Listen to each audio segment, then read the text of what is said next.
Well, this is an original song. It's called Soy Maria.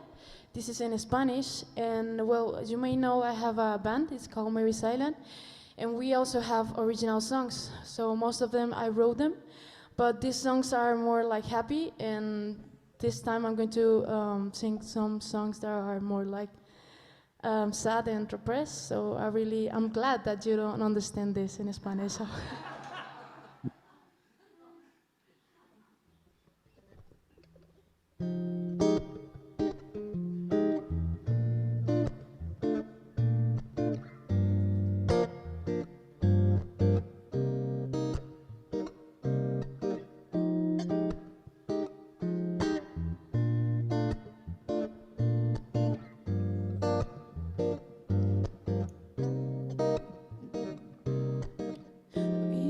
Pasa tan lento, yo solía decir que era cierto, pero lo que no notamos era que éramos pequeños en busca de sueños. Paseaba sin sentirme ciega, sabía lo que buscaba y era ser vieja, viajar por todo el mundo teniendo la fama y el dinero para poder hacer siempre lo que quiero. Pero sigo aquí pensando y cantando las mismas rolas que escribí desde que era niña. Callando estuve sin dejar rastro, me escabo y esperando que saliera mi acto. Soy María y estoy perdida, estoy ahí más solo herida. Soy María y estoy perdida. De pequeña solía ser tierna, solía ser de todo menos perfecta. Jugaba con los niños pero no dejaban de burlarse de mí por siempre ser tan buena. Mi madre se decía que ya no fuera esa niña que bonita no era. Solamente avergonzaba a la familia siendo yo con mis greñas y sintiendo pena. Pero sigo aquí oyendo y fallando mi corazón que solo pide ser escuchado. Atrapada y atada a todo este cuento que me he inventado para no salir de este encierro. Soy María y estoy perdida, no tengo rimas, solo heridas. Soy María, estoy perdida.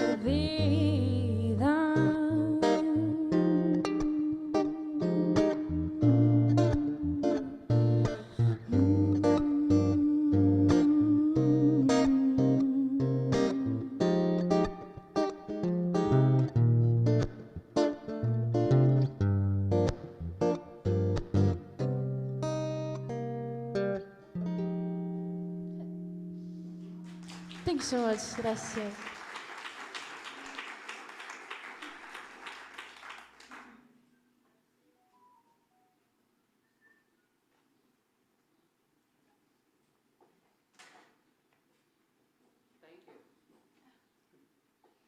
Good afternoon and welcome to the Lake Chapala Unitarian Universalist Fellowship. I'm Donna Burrows and I am today's MC for this Emerson Sunday service. I want to welcome all of you to this special service that will honor art and celebrate creativity and imagination. If you're visiting with us today and would like to receive the newsletter and other emails, please talk to a member of the welcome team or write to us at info@lcuuf.org. I'm so sorry, .org, don't listen to me. Let's see, where am I? Okay, would members of the welcome team please stand up? So talk to any of these people. Now, before we begin, I invite you to take a moment to put your phones in worship mode. And in case you don't know what that means, it means turn them off or silence them. Okay, so now our opening words. They're from Ralph Waldo Emerson, for whom this Sunday service is named because he considered art a way for the artist to express their inner self, their spirit, and to share a deeper understanding of the world with others. Creativity is intelligence having fun. And if you are alive, you are a creative person. And these words from singer-songwriter Patti Smith: in times of strife, we have our imagination. We have our creative impulse, which are things that are more important than material things. They are the things we should magnify. So today, as we celebrate the art in many forms that has been created by our friends, let us remember that creativity takes courage, and to appreciate what we are seeing and hearing. Now, as you know, the work of our fellowship within these walls and beyond takes our time, treasure, and talents. Now is the time in our service for our offering. And as we pass the baskets, if you're here today for the first time, or if you're new, or if you're struggling to hold things together, please let the basket pass you by. Your presence is more than enough and is a gift to us.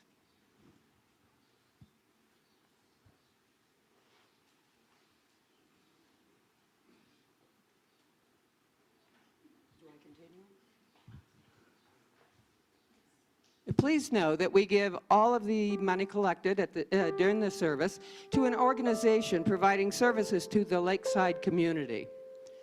For the month of May, we'll be donated the basket to Poco a Poco. The description is on the monitor.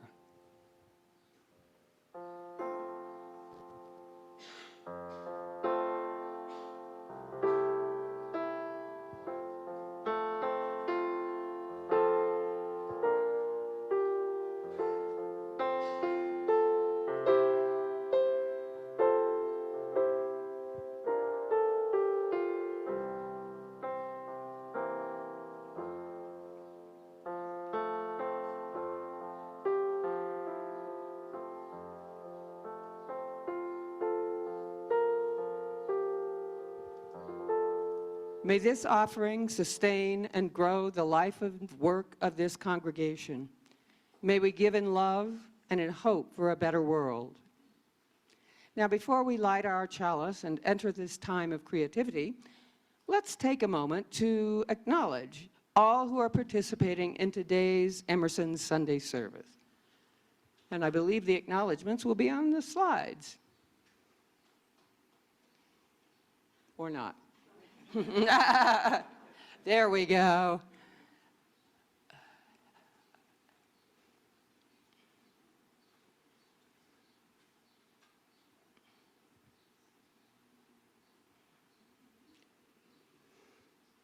And now to our chalice lighting.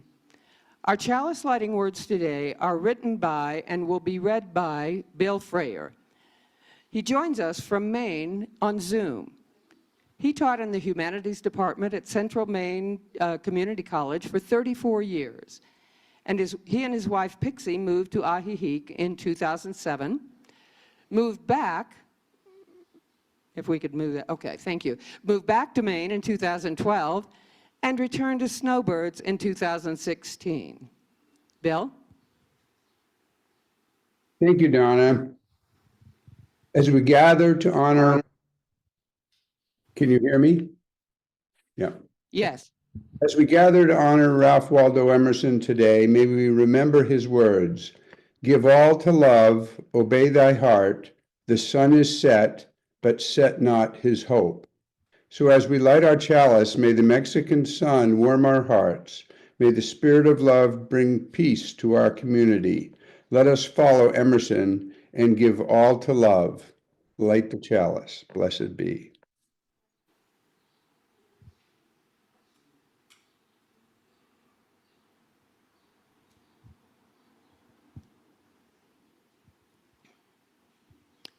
Now, having lit our chalice, let us sing these words together. Rekindle this light in celebration for the life that we share.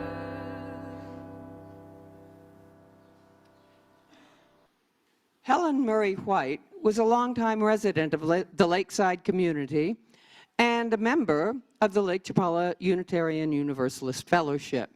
She now lives in Springfield, Missouri, and misses Mexico every day.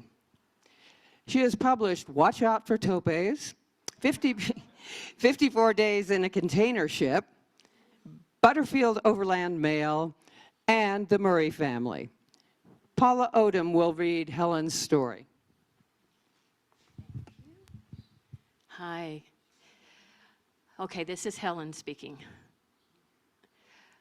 I lost about 7 months of my life this past year, a year that was most precious because there are so few years left when one is 92.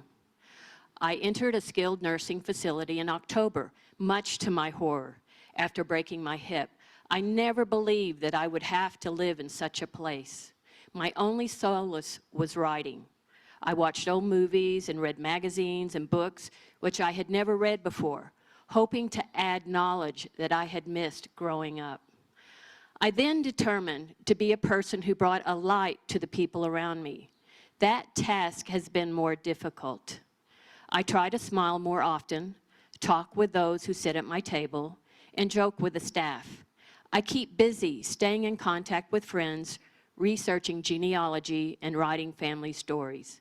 My daughter suggested that I write short vignettes about family members, stories that might be repeated but not included in genealogy.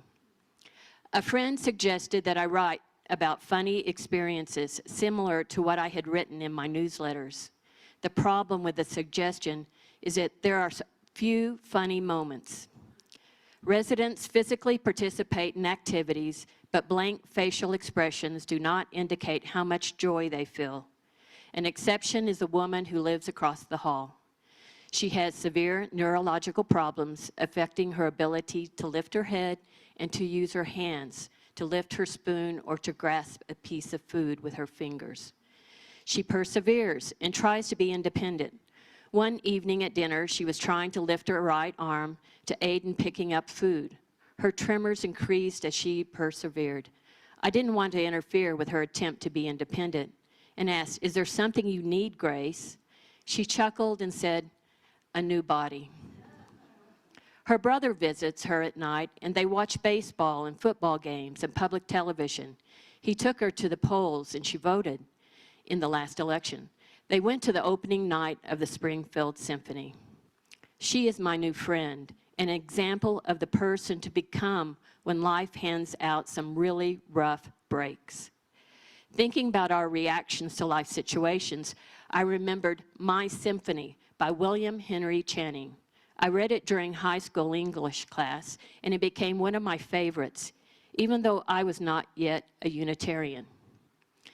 To study hard, think quietly, talk gently, act frankly, to listen to stars, birds, babes, and sages with open heart, to bear all cheerfully, do all bravely, await occasions, hurry never.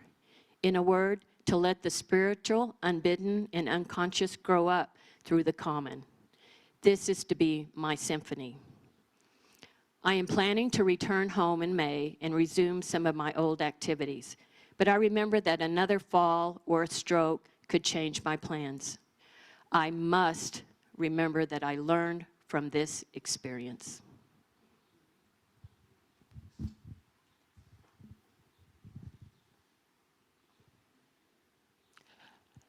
Now, Catherine started singing in a chorus while in junior and senior high school. After grad school, she joined the Rochester Oratorio Society for 5 years, her first auditioned chorus. After moving to Washington, she sang in a small women's chorus, a community chorus, and the Tacoma Master Chorale. Every year, the chorale put on 6 nights of Renaissance dinners where the members served the dinner and sang through the dinner.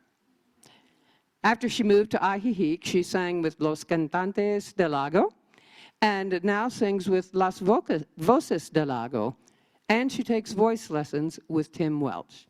Catherine?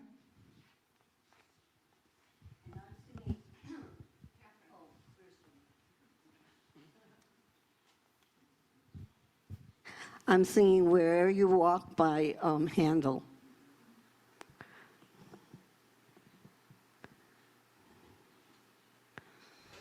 I'm waiting for the music.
There's a little bit more that didn't get.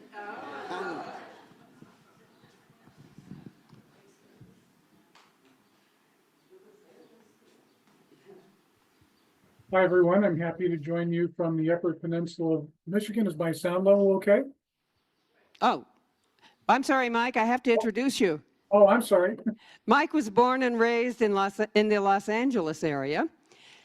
He spent most of his career in higher education in DEI work and now community engagement. He's been a grocery store cashier, a school teacher, a dishwasher, a minister, a factory worker, and a front desk clerk at a motel. Now, while he has only ever attended LCUUF via Zoom, he does plan on visiting us in person at some point. Mike? Thank you very much. Sorry for the early introduction. As I said, happy to join you from the Upper Peninsula of Michigan. Is my sound level okay? Everyone hear me? It's good. Okay, thank you. So I think one of the great UU insights from early in its history was that hell does not exist. And for what it's worth, some of our best scholars think that hell came into the Bible from Greek and Persian sources, not from indigenous Jewish conceptions of death. And I consider the psychological terror of hell to be one of the great tragedies of history that has afflicted millions, which included my mother, that she described to me many times, my parents-in-law. And I'm really so grateful to be part of a fellowship that has relieved this horror for so many. So as I was thinking about hell a few years ago, I couldn't help escape the feelings of disgust I had, and I needed a way to express them. And my focus landed upon Charon, that ghoulish figure taken from Greek mythology, who ferried the dead across the river Styx to their final fate, perhaps to the blessings of Elysium, and perhaps to the misery of hell. And to pay the toll, the Greeks would often leave a coin in the mouths of the dead, because if you didn't do that, you were punished by wandering the shores of the Styx, perhaps forever. Perhaps the most iconic portrayal of Charon is in Michelangelo's The Last Judgment, where Charon lashes at the damned with his oar, driving them to perdition. It's just magnificent art and a sickening theme, located in the Sistine Chapel, perhaps the very heart of Christendom. And so instead, I wanted to figure out a way to mock Charon and the fear of death he engendered, and to find an authentic understanding of death. And a few other ideas came to me, such as a Shakespeare quote, along with the character of Sisyphus, that mythological king who incurred the wrath of the gods by cheating death and was thus condemned to roll a boulder up a hill for eternity, almost reaching the peak, where it would come tumbling back down to the bottom and he would have to start again. So my poem is titled, When Charon Comes. When Charon comes, make him gasp, make him curse his sojourn for your last self. Neither a coin for the toll let him find, nor a terrified soul to wander the shores of the Styx. Let him find only char, ash, and shards of bone. Let him sift thy remains with his staff and find nothing but rubble. Let him turn on his heels and blaspheme thy name, then laugh at him in his disgust and wasted journey. And so, what of Elysium? What of to die, to sleep, perchance to dream? Have no worries of the soils of Sisyphus. Spend yourself on the tasks, endeavors, challenges, and vanities of this world, with no thought of tomorrow. For tomorrow never comes, and its promises are empty. Grasp today dearly for the salvation that it is and is alone. So come, Charon, let us become fast friends. Let us have a good long chat, for you have much to teach me. Your kiss will be my scattering, yet again into stardust. This momentary meandering of life has been filled with dreadful joy. Yet it is time to close the door once again to who I am, and to slip back into the glorious bosom of oblivion. Thank you.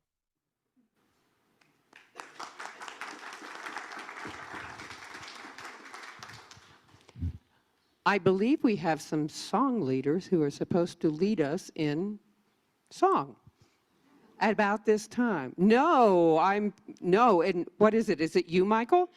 Michael is going to play for us now. Oh, thank you.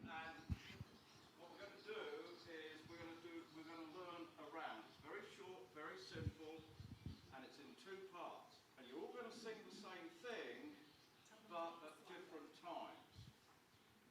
So this is group one, and guess what? You're group two. So I'm going to play this once, and then we're all going to sing it twice, and then I'm going to try and direct you as to when you start and when you guys start. Everybody, any questions? No, right, so this is it. There we go. It's up. I need to see here.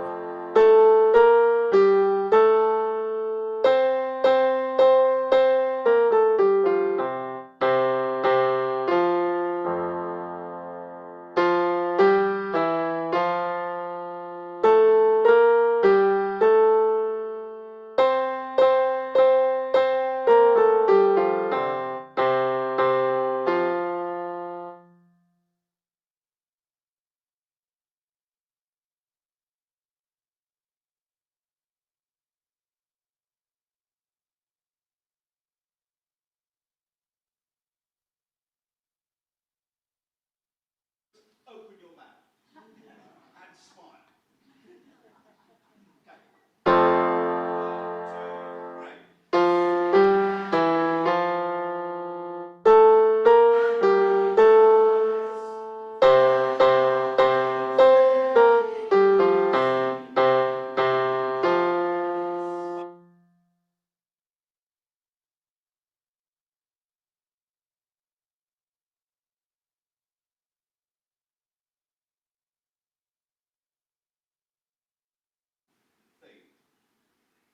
When I point to number 2, you're going to do exactly the same thing. Now you will finish before they do, but wait for it. You just go back and sing it again. And you guys just go back and sing it again without a break. All right, let's try it. 1, 2, 3.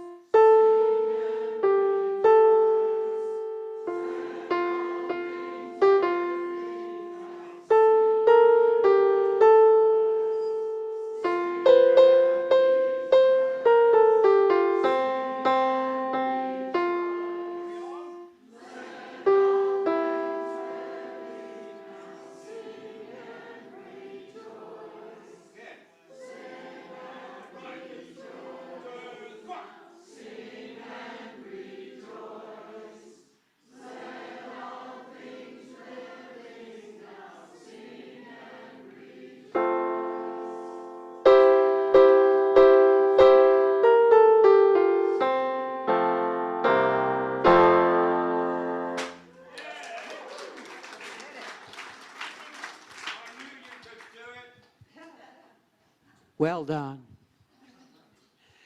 Charlie was born in Mobile, Alabama in 1946. He lived in the city until he was 9. Then he went to live with his grandparents when his parents divorced. He went back to live in Mobile with his parents when they remarried several years later. He moved around a lot.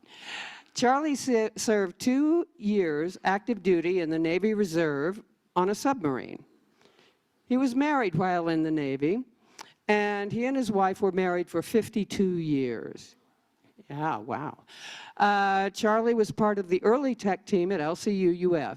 He's now married again and enjoying married life. Charlie?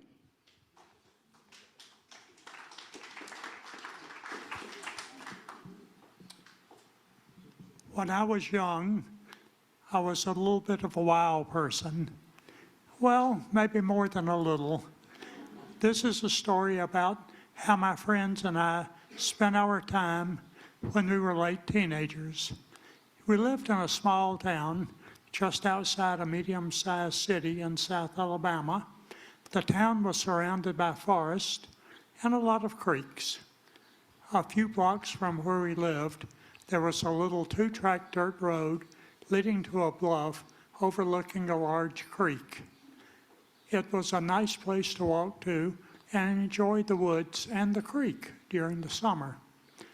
My best friends at this time were two brothers, one a year older than me and the other a year younger. Their father worked at the paper mill in the town next where we lived. The paper mill said the only thing coming out of the smokestacks at the mill was steam. But the cars of the workers all turned to rust after sitting in the parking lot for a while. All of the workers at the mill had at least two cars, one to drive to the paper mill and one to use for everything else. My friend's father's paper mill car was a 1949 Ford that was a sickly green and rust color. The good thing about the car was that the brothers could use it if the father was not at work. While we were out in the car one day, we were in the area of the two-rut road to the bluff. Being where we were, we decided to ride out to the bluff instead of walking.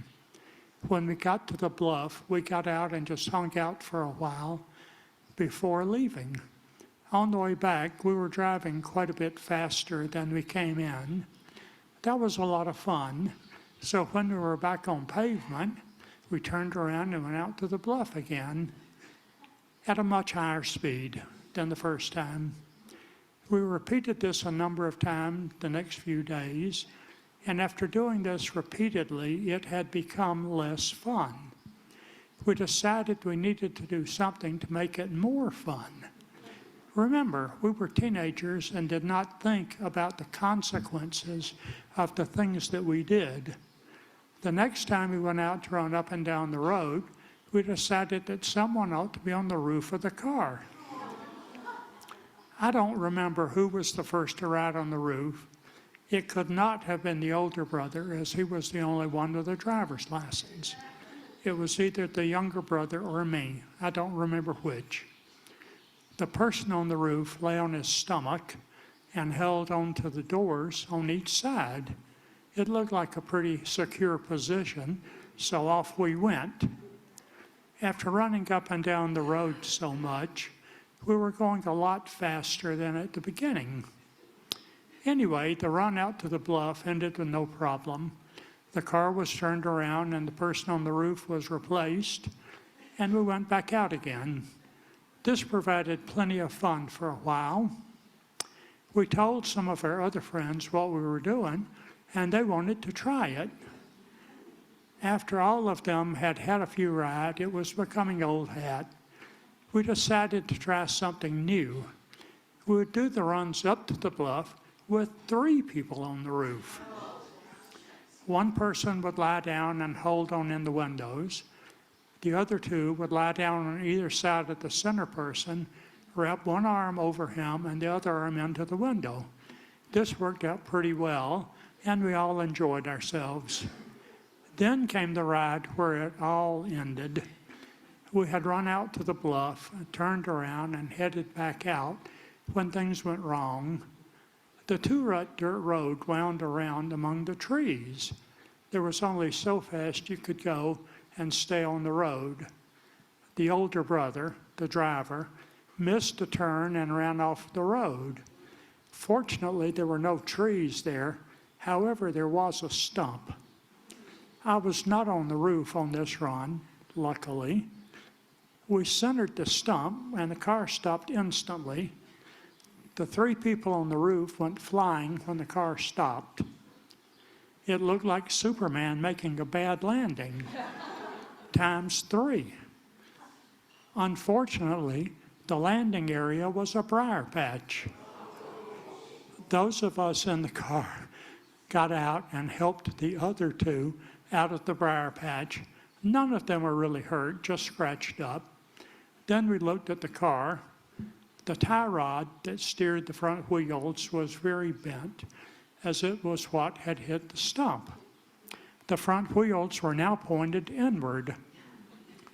Driving out on the dirt road was not too bad. Driving home on the pavement was too bad. When their father looked at the car, he was not happy, but he was not too mad. The car was 14 years old, and the body was just about rusted off. He gave the car to his sons and bought a car that was several years newer than the old car. The boys immediately unbolted the body from the frame, cut the roof just behind the windshield, and cut the floor just behind the front seats. Then they attached a strong rope to the body, tied the other end to the rope around a tree in their yard, and snatched the body off the frame. What was left of the car became an early beach buggy. We played with it for a couple of years before it finally gave up and died.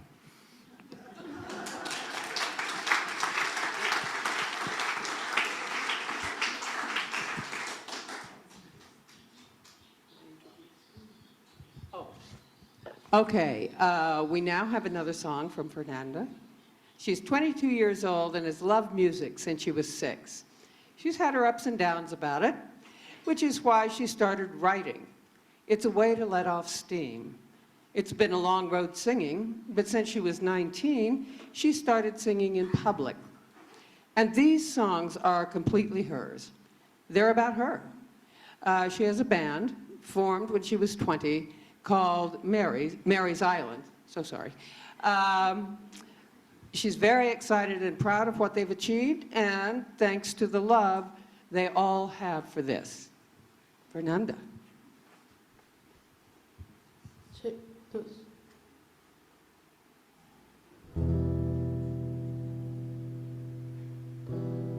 Dos, dos.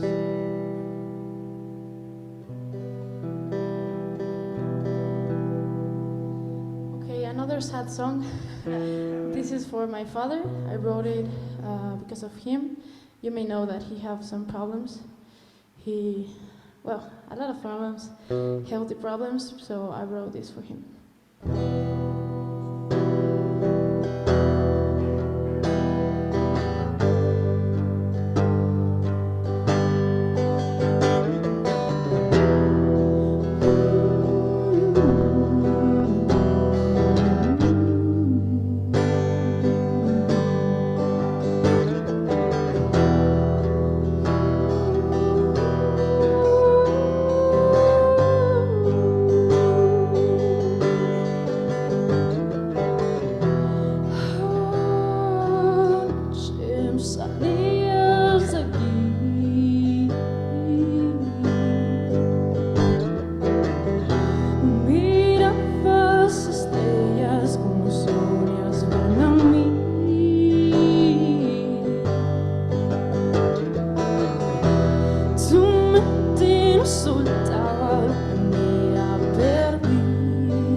you so much. That's it.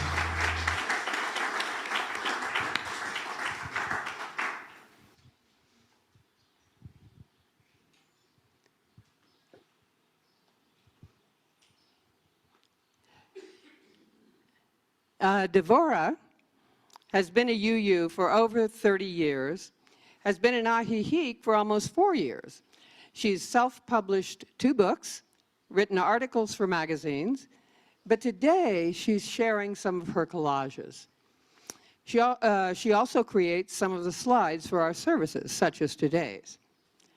Now, she began collaging while in chaplaincy school in 2008, has led workshops on collage, and has found it a rewarding way to process what's going on in her life. Plus, it's fun. Devora? Before I start, I just want to acknowledge a person who's sitting here.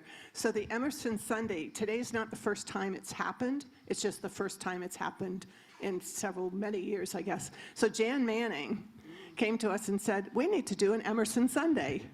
So thank you, Jan.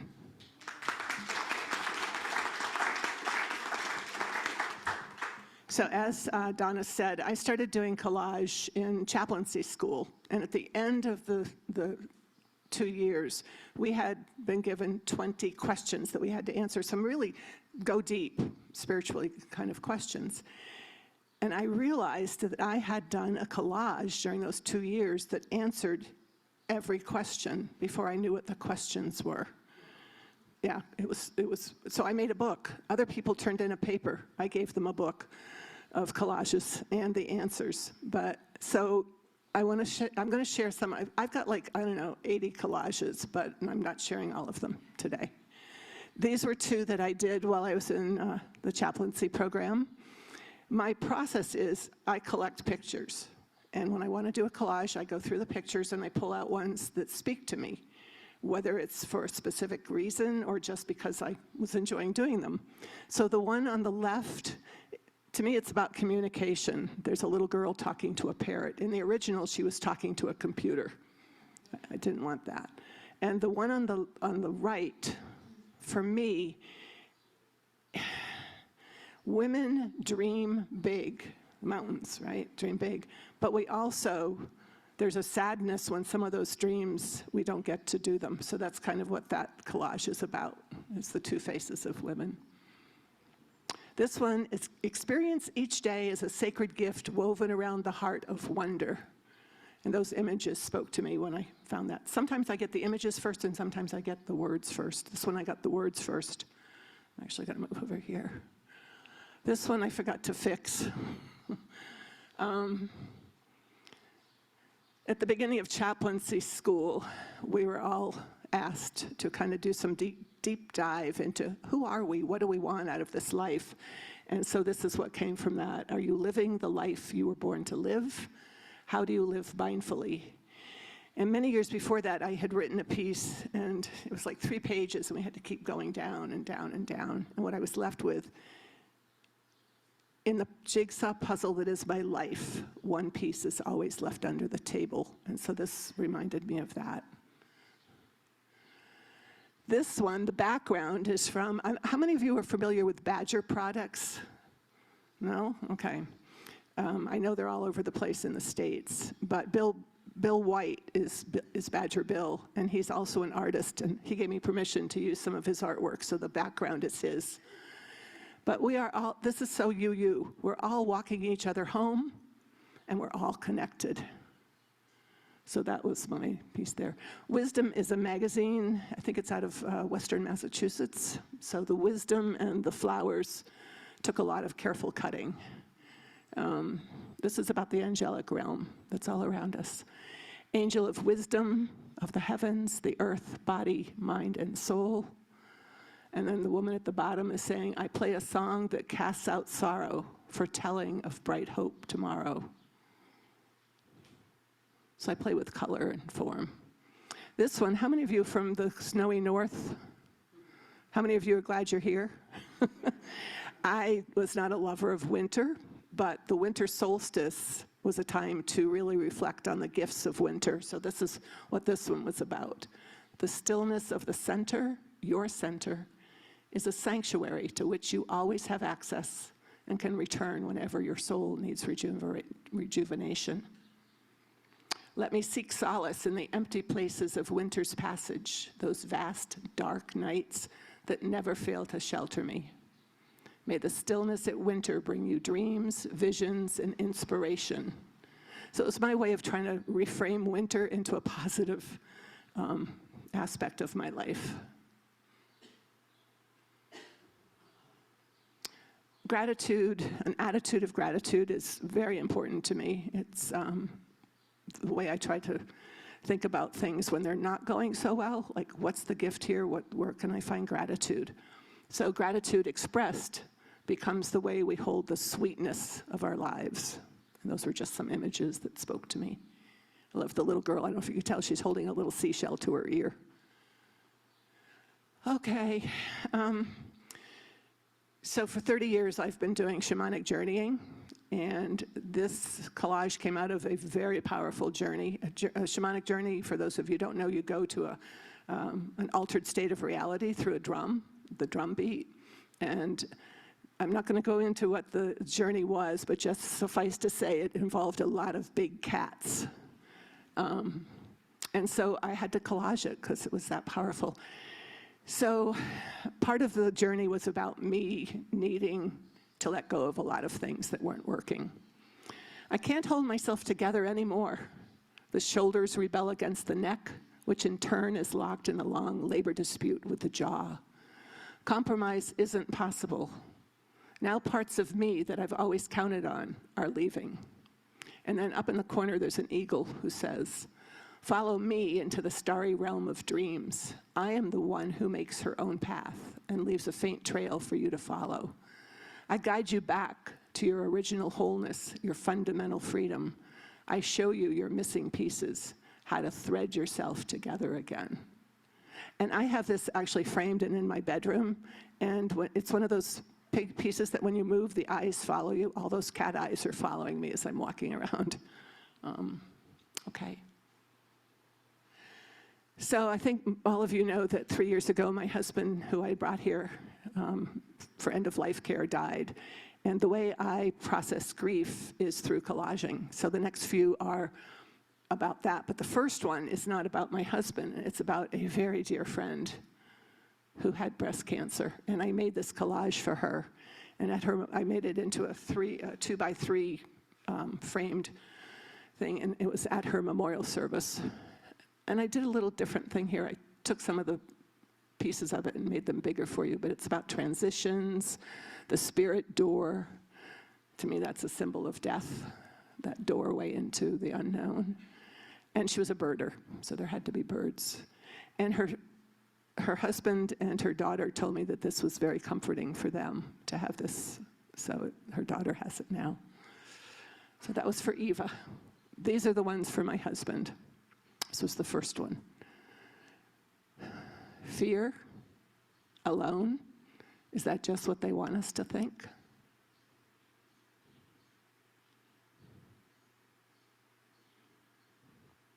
Time off, space to recover.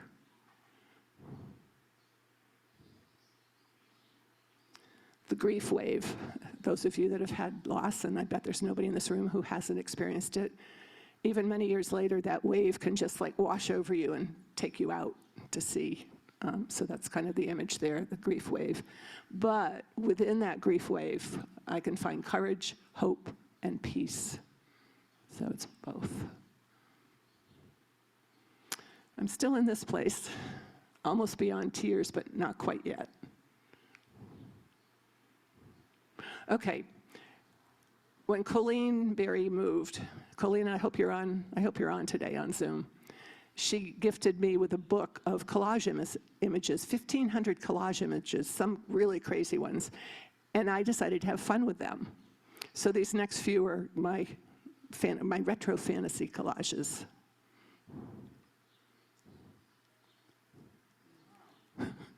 So this was just a bare background. It was the water and the trees, but everything else I added.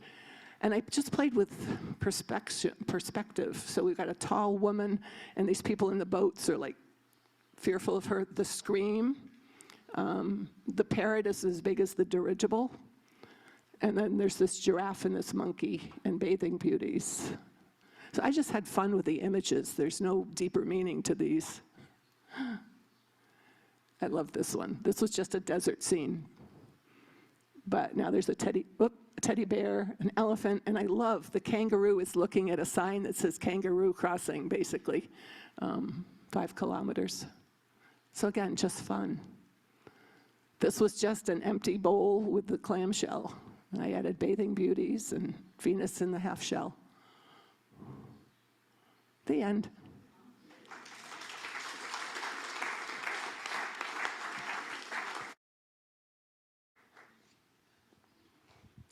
Well, today we have focused on creativity in the arts and those among us who are adept and wonderful at doing them. But I've always said, you don't have to be an artist to be creative. And in fact, at the beginning of today's service, we quoted Emerson, who was saying, if you're alive, you are a creative person. But in my life, I've also encountered many people who claim to not be creative. I can't draw a straight line. I can't carry a tune in a bucket. I can't speak in front of people, and so on. So, to discount that belief, I turned to John Cleese and his 1991 speech on the nature of creativity. The whole speech, which I will not do because it's 35 minutes long, can be seen on YouTube, and it's very enjoyable. He says, creativity is not a talent. It's a way of operating. It's not an ability that you have or don't have. It's not related to IQ. What's different about people that others call creative is that they have acquired a facility for getting into an altered state, an ability to play, to be childlike, to play with ideas and to enjoy that. Now, we operate in two modes, the closed mode and the open mode. Normally, our day-to-day operating is in the closed mode. This is very purposeful, it's getting things done, but creativity is not possible in the closed mode. The open mode is more relaxed, expansive, less purposeful. In the open mode, we're probably more contemplative, more inclined to humor, more playful, and that allows our natural creativity to surface. And he gives the example of Alexander Fleming, who in his lab set up dishes and arranged them to grow cultures.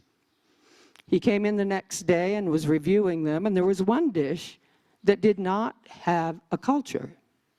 Now, if he'd been in the closed mode, he would have just thrown it out because it was an outlier. But luckily for us, he was in the open mode that day. So he became curious as to why the culture had not grown in that dish.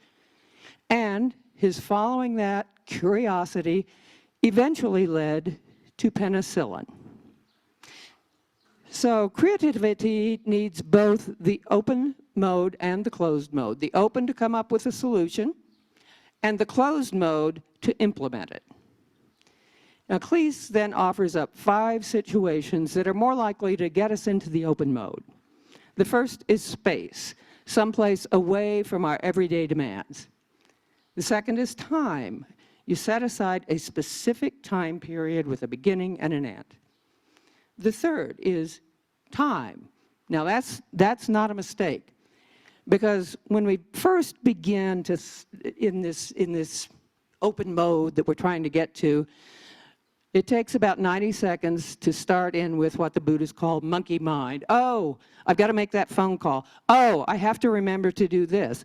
I've got to run that errand, blah, blah, blah.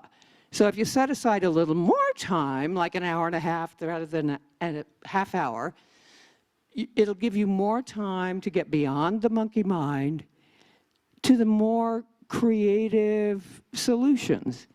And it gives you time to get beyond the obvious solutions to the ones that are less obvious and usually more creative. You also need confidence. Fear of making a mistake is death to creativity. When you're playful, it means you're being open to whatever happens. While you're being creative, there is nothing that is wrong. And finally, he says, humor is necessary. It gets us to the open mode quickly. And often the most serious topics are the ones that need humor the most.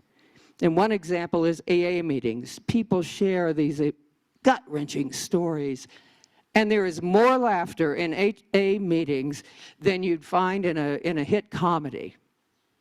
So, while we celebrate the creative and artistic achievements of everyone here today, I encourage everyone in this room to realize and revel in your own creativity. Thank you.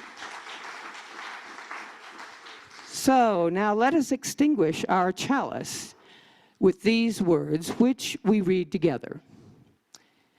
We extinguish this flame, but not the light of truth, the warmth of community, or the fire of commitment. These we keep in our hearts and share with all the world.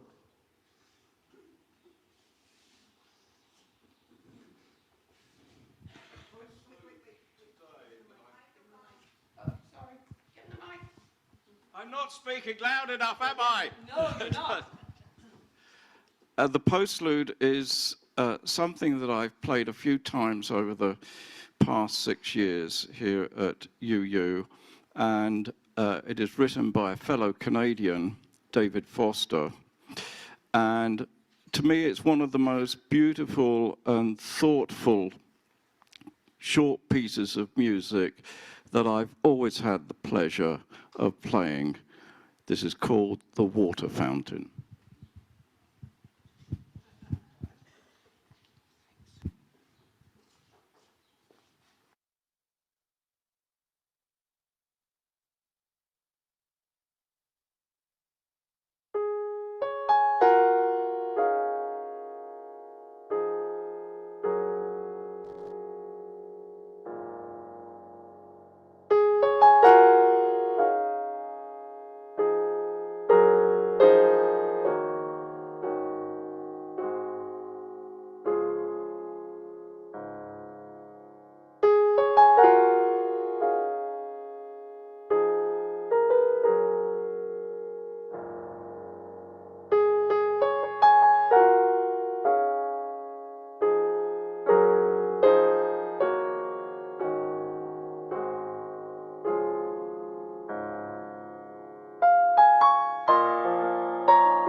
Our worship is over.